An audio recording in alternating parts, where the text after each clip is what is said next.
Alors, bonjour et bienvenue à cette classe obligatoire d'intégration des immigrants telle que constituée d'après les recommandations de la commission Bouchard-Taylor. Alors, bonjour, salam alaikum, voilà, hi, ni hao, shalom, guten tag. Bon, on est capable d'être fin, à ça, on ne reviendra pas là-dessus.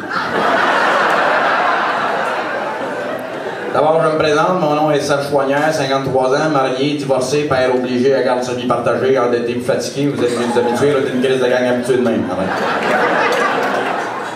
Ce cours a pour but de vous familiariser avec certaines notions de base de la société d'accueil québécoise dans le but de favoriser votre intégration ou que vous ne perdiez pas votre temps ici, ça ne fait pas votre affaire. Alors, tout d'abord, on va parler de climat. C'est le principal choc pour un immigrant qui vient d'une zone climatique différente. Ici, c'est simple, il fait beau 4 semaines par année. 2 au printemps, 2 à l'automne. Le reste du temps, il fait trop frais, ben non trop chaud, ben non il mouille. Et ça peut changer de l'un à l'autre dans une demi-heure. Ils l'ont pas dit avant, mais c'est ça.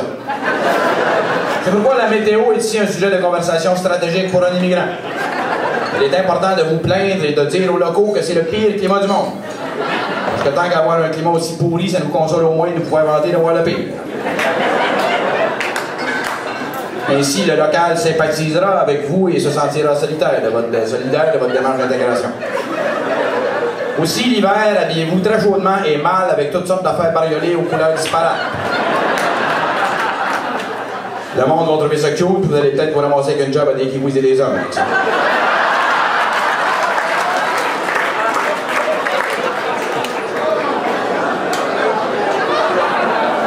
Langue. Pour commencer, quelques précisions, ici on parle français. Pas qu'on sait français. Arrêtez de vous plaindre que c'est pas un bon français, c'est notre français, on a fait de Bay James avec, fait qu'il fait le job bien en masse. Au Québec, tu peux avoir l'air de tout ce que tu veux, en autant que tu n'essayes pas d'avoir l'air intelligent, on va t'accepter.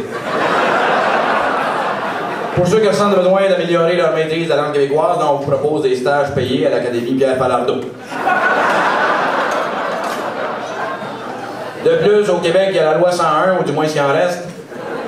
C'est une loi très complexe établissant le français comme langue officielle du Québec et qui est à la fois la raison qui fait que le Québec est encore dans le Canada et la raison qui fait que le reste du Canada nous haït. Si vous voulez la contester, pas de problème, rendez-vous à la Cour suprême du Canada, il y a un guichet express ouvert 24 heures sur 24. Et égalité des droits. Très important, ici, les hommes et les femmes sont égaux. Sauf dans les 5 à 7 d'abord, les clubs échangistes et les tribunaux de la famille où la femme est supérieure. Je sais, c'est injuste, mais il faut lâcher prise, messieurs, croyez-moi, ça vaudra mieux et vous éviterez des frais. C'est le retour du balancier, on se reprendra dans 5000 ans. Autre chose, au Québec, on déconseille fortement le port du voile. Les femmes ont le droit de se montrer, c'est les hommes qui ont pas le droit de regarder. De toute façon, là, vous avez tout intérêt à vous convertir en tapette, parce que ici, l'homosexualité est légale, contrairement à la polygamie. Vous avez donc le droit au sexe de votre choix, mais le cumul est interdit. Pour les messieurs qui sentent qu'ils vont avoir besoin de support pour s'adapter à tout ça, là, vous pouvez vous inscrire à Father for Justice, qui est un peu une branche occidentale des talibans.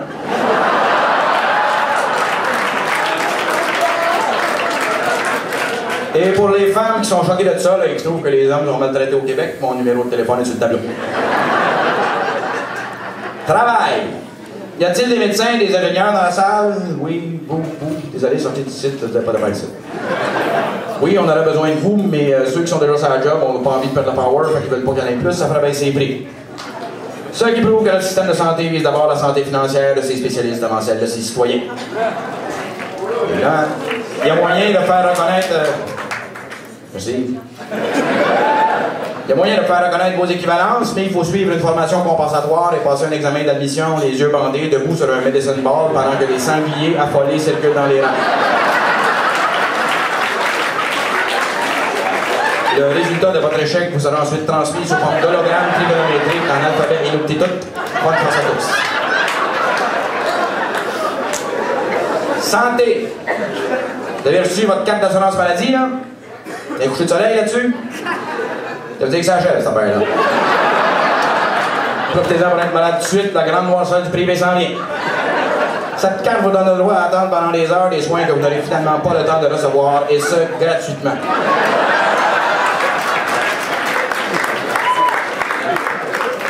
En cas d'urgence, pour trouver un médecin, joignez le terrain de golf le plus près de chez vous. Et pour ceux qui préfèrent un service dans leur langue d'origine, appelez un taxi.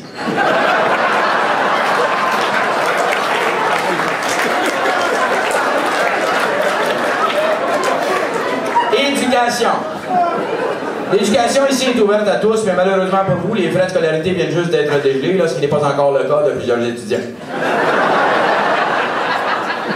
De plus, ce montant inclut les taxes sur le matériel scolaire, les frais afférents, les frais d'administration, les cotisations obligatoires et autres dépenses volontaires automatiques.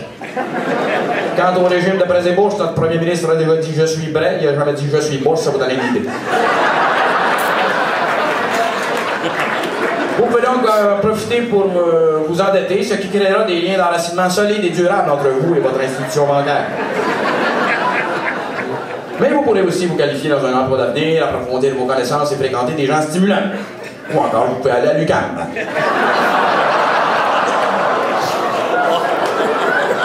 Religion. OK, côté de la religion, au Québec, la majorité des citoyens est anciennement catholique. Il y a encore des traces de la religion, là, vous allez vous en rendre compte en tabarnak à un moment donné. Mais les gens se divisent maintenant surtout en deux catégories.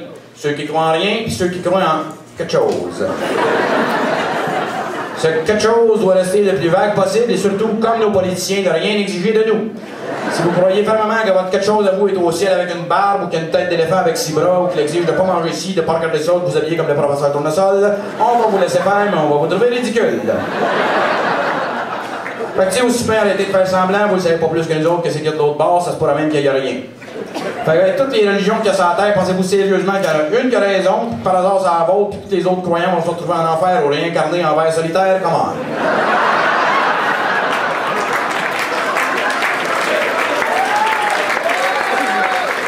Ici, on est laïque, ça veut dire qu'on fait tout semblant qu'on croit en rien, puis que ceux qui croient à quelque chose, ils gardent ça pour eux autres, faites donc mal.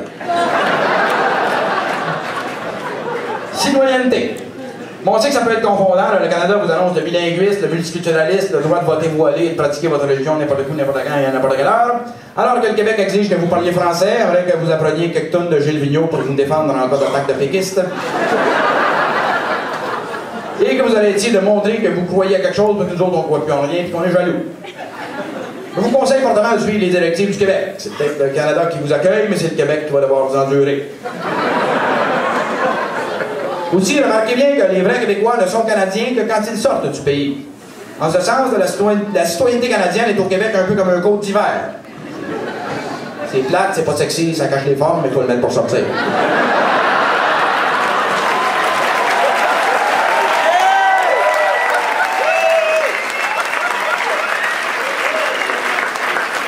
Remarquez cependant que le vrai fun commence quand vous êtes capable de l'enlever. Je vous souhaite maintenant bonne chance dans vos démarches d'intégration. Bienvenue au Québec. On est content que vous soyez là. Vous êtes l'avenir du pays. Parce que moi, tant qu'à avoir de la misère à me faire servir en français et être entouré de petits vieux, j'aime autant être en Floride. Je connais mon camp d'ici. Bonsoir.